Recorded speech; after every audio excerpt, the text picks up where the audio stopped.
Hello students, आज की video में हम सॉल्व करेंगे 2019 में पूछे गए सवाल जो कि MST CET 2019 के क्वेश्चंस हैं। मतलब कि PYQ का एक सीरीज चल रहा है, तो PYQ में 2017 और 18 के क्वेश्चन हमने ऑलरेडी कर रखे हैं।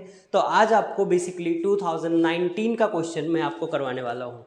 तो 2019 में पूछा गया पहला सवाल आपके सामने ये रहा। इस क्वेश्चन में क्या पूछा गया है, MST CET 19 के अंदर e⁻x है, ब्रैकेट के अंदर 1 प्लस एक्स प्लस न्यूमरेटर में लिखा है sign square x EX, denominator में है कॉस स्क्वायर एक्स EX। तो आप एक चीज़ ध्यान देना कि मैंने आपको पिछले वीडियो में भी बताया था कि कभी भी मल्टीप्लिकेशन के अंदर अगर e⁻x लिखा हुआ है, मतलब मल्टीप्लिकेशन में e⁻x है और फिर कुछ और लिखा है, तो आप एक फॉर्मूला जो मैंने आपको पिछले क्लास में बताया था, आप ऐसा इमेजिन कर सकते हैं, सोच सकते हैं कि ये फॉर्मूला यहाँ पे यूज हो सकता है, यानी कि integration of e⁻fx plus f'(x) dx, ये क्या होता है e⁻x fx प्लस c हो जाता है, fx प्लस c हो जाता है। तो कुछ उस टाइप का फॉर्मूला जो है यहाँ पे आप यूज कर सकते हैं। e⁻x को देखते ही आपको ये चीज़ ध्यान में आना चाहिए, ठीक है। तो चलिए देखते हैं कैसे सॉल्व कर सकते हैं। सबसे पहले वही कंसेप्ट को लेके कि e⁻x मल्टीप्लाई में है तो क्या वो यूज होगा, यहाँ पे मैं आपको सॉल्व करके बताता हूँ। तो सबसे पहले क्या करिए, आप इस 1 के नीचे कुछ भी नहीं है, सिंप्लीफाई करते हैं पहले ब्रैकेट को। तो ब्रैकेट को जब आप सिंप्लीफाई करोगे तो क्या बनेगा, ब्रैकेट को जब आप सिंप्लीफाई करोगे तो e⁻x अब भी वैसा का वैसा रहेगा। ये वाला पार्ट जो है डिनोमिनेटर वाला, ये यहाँ पे क्रॉस मल्टीप्लाई हो जाएगा 1 के साथ, तो क्या लिखेंगे cos square x into e⁻x, यानी एंगल की जगह पे जहाँ जहाँ एंगल है हर जगह आपको क्या दिखेगा x इंटू e⁻x।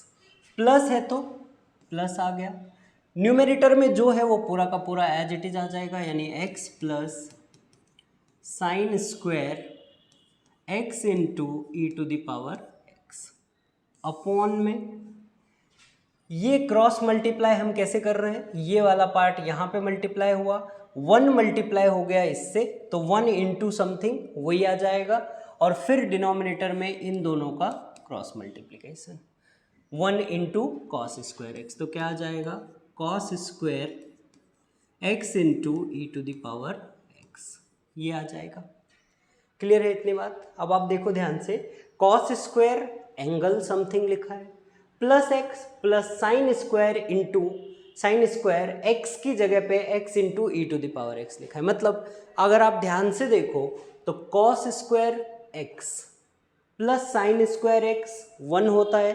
तो अगर एंगल सेम रहा, यानी कि अगर दो जगह एंगल सेम आ रहे हैं, ये दोनों एंगल देखिए आप यहाँ पे, अगर दो जगह एंगल आपके सेम आ रहे हैं यहाँ पे और यहाँ पे, तो दोनों एंगल सेम आ रहा है, इट मीन्स कि क्या हो जाएगा, दोनों एंगल सेम आने का मतलब क्या है कि 1 हो जाएगी वैल्यू। आप एक फार्मूला बचपन में पढ़ते थे कि sine square x plus cos square x equal to 1।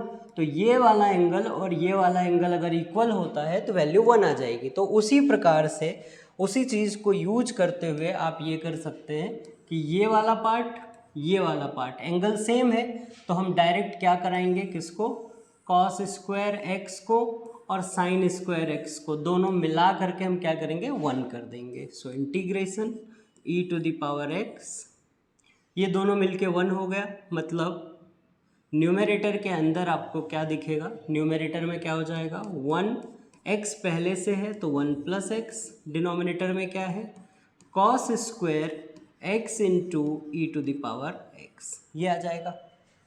आया समझ में। अब क्या करोगे, डिनोमिनेटर को स्प्लिट कर दीजिए, यानी कि डिस्ट्रीब्यूट कर दीजिए। न्यूमेरेटर में दो टर्म है, 1 है और x है, तो एक बार डिनोमिनेटर 1 के साथ आएगा, एक बार डिनोमिनेटर x के साथ आएगा। कैसे आएगा, e⁻x वैसा का वैसा, 1 के नीचे आप लिखिए cos square x into e⁻x plus x के नीचे डिनोमिनेटर आएगा तो x upon cos square x into e⁻x, इसको बंद कर देंगे ब्रैकेट को।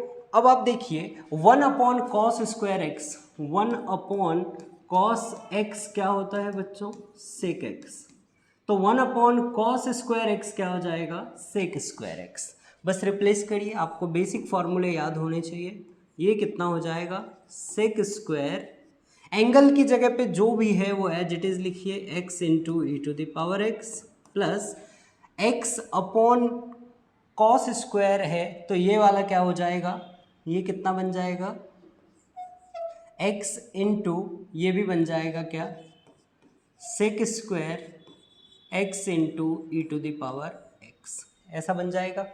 अगर मैंने इस पूरे में से sec² कॉमन ले लिया, e⁻x पूरे में से अगर मैंने sec² कॉमन ले लिया, यानी sec² x × e⁻x अगर कॉमन लिया तो क्या बच जाएगा, 1 प्लस यहाँ से 1 आ जाएगा, ये पूरा टर्म बाहर, x की जगह पे सिर्फ x और कोई टर्म तो है नहीं, ये आया।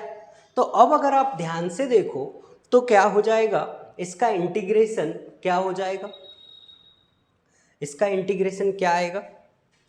मैंने आपको क्या सिखाया था पिछली क्लास में, मैंने आपको क्या सिखाया, एक सेकेंड, हाँ मैंने आपको क्या सिखाया था पिछली क्लास में कि कोई भी टर्म है, अगर आप देखो डिफरेंशिएशन लिखा है, अगर किसी भी चीज़ का इंटीग्रेशन, अगर जैसे ये इंटीग्रेशन है, हमने यहाँ पे लिखा sin x, तो क्या आ जाएगा, -cos x।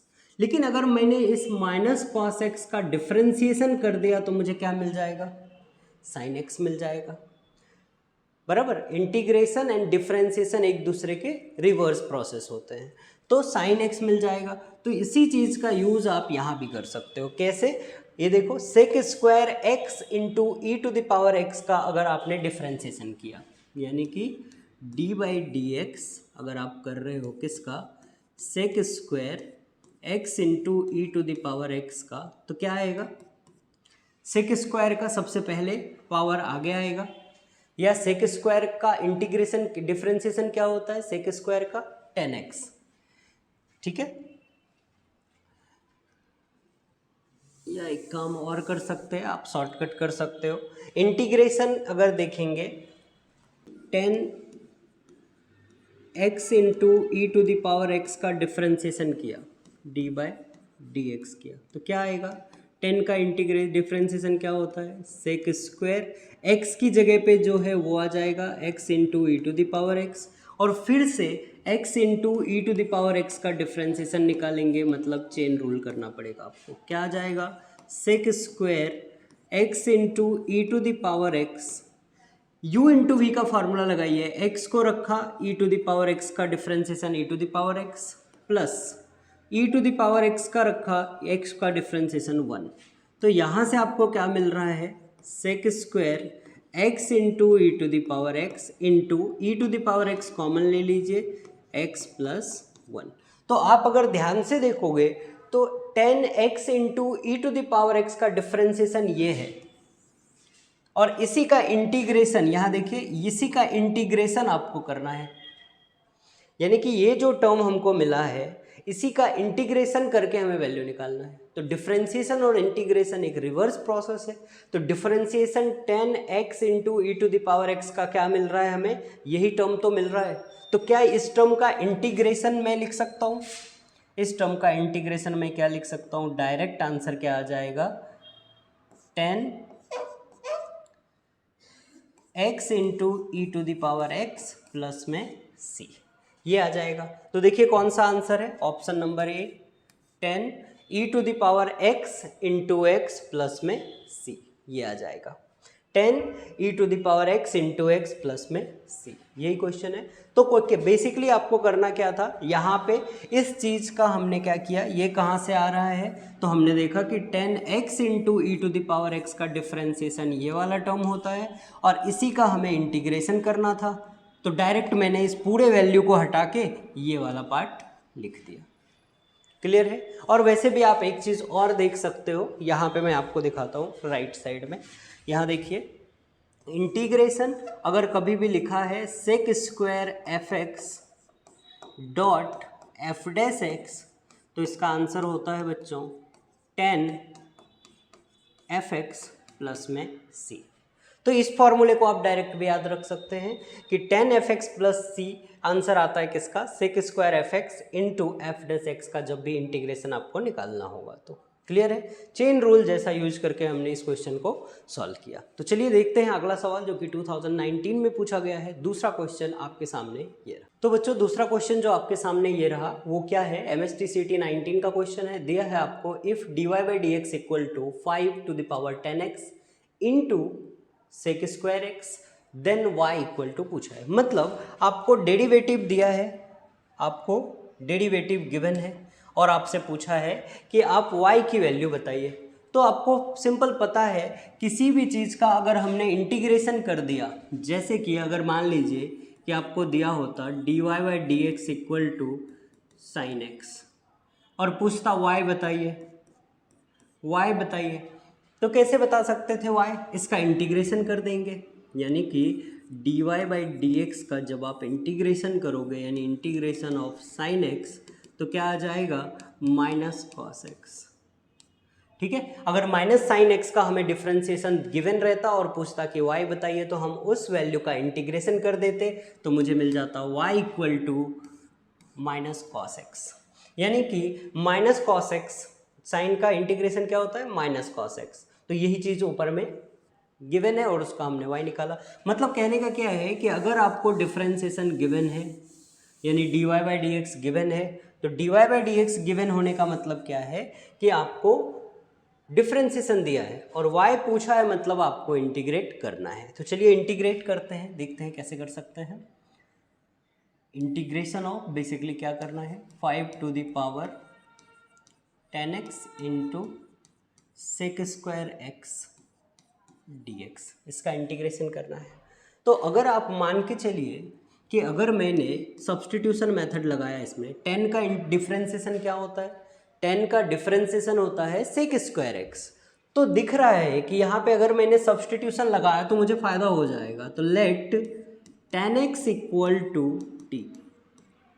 सब्स्टिट्यूशन मेथड में आप क्या करते हैं, दोनों तरफ डिफरेंशिएट करते हैं। तो 10 का डिफरेंशिएशन सेक स्क्वायर एक्स और t का डिफरेंशिएशन x के रिस्पेक्ट में dt upon dx, cross multiply करा दीजिए तो sec square x dx equal to dt। Clear है इतनी बात, सेक स्क्वायर एक्स dx आ गया dt। अब देखिए ये वाली जो वैल्यू है ये क्या बन गया हमारा, ये हमारे लिए क्या हो जाएगा dt और ये जो है ये क्या हो जाएगा t। यानी कि बेसिकली इंटीग्रेशन आपको किसका करना है 5 to the power t dt। एक छोटा सा लॉग का फॉर्मूला होता है यानी कि a to the power x वाला फॉर्मूला लगा दीजिए। क्या होता है formula a to the power x dx का integration a to the power x upon log a plus c। Differentiation में हम a to the power x log a multiply में लिखते थे, यहाँ पे log a आपको डिवाइड में लिखना है। तो क्या हो जाएगा ये 5 to the power t upon log 5 plus में c। 5 to the power t log 5 upon में आएगा और प्लस में c। t की वैल्यू सब्सटीट्यूट कर दीजिए तो 5 t की वैल्यू कितनी हो जाएगी, t हमने क्या कंसिडर किया है 10x, तो 5 to the power 10x upon log 5 और प्लस में c। चेक कर लेंगे कौन सा ऑप्शन है, ऑप्शन नंबर c। यहाँ से आप सॉल्व कर सकते हो। तो देखो एक स्टेप का क्वेश्चन था, काफ़ी इजी क्वेश्चन है, आप आराम से सॉल्व कर सकते हैं। ठीक है, आई होप आपको ये भी समझ में आया होगा कि कैसे सॉल्व कर सकते हैं। देखते हैं अगला सवाल कौन सा है। अगला सवाल आपके सामने ये है, देखिए कौन से और ये कौन से ईयर में पूछा गया है बच्चों, MST/CET। ये कब पूछा गया है, यहाँ मैं वो भी लिख देता हूँ, MST/CET 2019 के अंदर पूछा गया है। ठीक है, देखते हैं कैसे सॉल्व कर सकते हैं इस क्वेश्चन को। तो ध्यान दीजिएगा, सबसे पहले क्या करेंगे, आपको क्या करना है, क्वेश्चन जो है उसको सिंप्लीफाई करिए। यानी कि ऊपर रूट अंडर x है, नीचे क्या है एक्स स्क्वायर प्लस एक्स और यहाँ dx।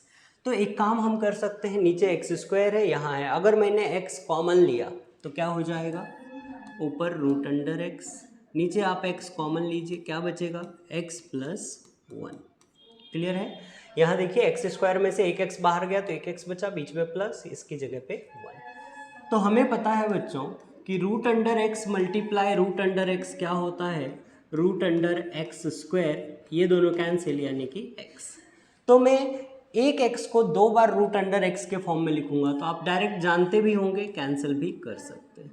क्या आ जाएगा, integration of 1 upon root under x plus 1, ऐसा आ जाएगा। और यहाँ पे क्या है, dx। ठीक है, चलिए देखते हैं नेक्स्ट क्या करेंगे। आप क्या करिए, x को t ले लीजिए। रूट अंडर x को अगर हमने t लिया तो क्या आएगा, इफ अगर हमने रूट अंडर x को t लिया तो क्या आ जाएगा, root under x let root under x equal to t। तो डिफ्रेंसिएशन दोनों तरफ करिए, 1/2 root under x equal to dt upon dx। जब आप क्रॉस मल्टीप्लाई करोगे तो क्या बन जाएगा, 1/2 root under x dx equal to dt। इसके बाद 2 को आप राइट में ले लो, यानी कि root under x dx equal to 2 dt। आप ध्यान दीजिए कि यहाँ पे 1/रूट x ये वाला पार्ट और मल्टीप्लाई में dx, ये तीनों हट जाएंगे और क्या बन जाएगा, 2 dt। तो हटा दीजिए उसको, क्या आ जाएगा, 2 dt अपॉन में जो बच गया है वो लिख देंगे। तो x प्लस 1 को हम 1 प्लस एक्स भी लिख सकते हैं, बिल्कुल लिख सकते हैं। 2 कांस्टेंट है, बाहर कर देंगे, dt न्यूमरेटर में आ जाएगा। 1 प्लस x को क्या मैं रूट अंडर x का स्क्वायर लिख सकता हूँ, बिल्कुल लिख सकते हैं। स्क्वायर भी लगा दिया, रूट भी लगा दिया, दोनों कैंसिल हो जाएंगे। तो 2 कांस्टेंट बाहर, integration of dt upon 1 plus, ये इस स्टेप की ज़रूरत नहीं है, 2 बाहर है, dt upon 1 plus x square. तो आपको इंटीग्रेशन का ये वाला फॉर्मूला तो पता ही है, dx upon 1 plus x square. या फिर इसी को आप ऐसा कह सकते हैं, इसी फॉर्मूले को आप ऐसा कह सकते हैं कि 1/1 plus x square into D x. तो ये हो जाता है बच्चों tan इनवर्स x प्लस सी। तो यहाँ पे क्या हो जाएगा, 2 बाहर है, यहाँ भी वही फॉर्मूला यूज हो जाएगा, 2 इंटू tan इनवर्स x की जगह क्या आएगा, रूट अंडर x और प्लस में c। तो ये आपका आंसर आ जाएगा, 2 into tan inverse root x plus में c। कौन सा ऑप्शन है, चेक कर लीजिए, 2 tan inverse root x plus में c। तो CET 2019 का ये भी एक क्वेश्चन बहुत अच्छा क्वेश्चन था। आई होप आपको ये भी समझ में आया होगा। ठीक है, चलिए मिलते हैं अगले वीडियो में। Thank you so much, thanks for watching.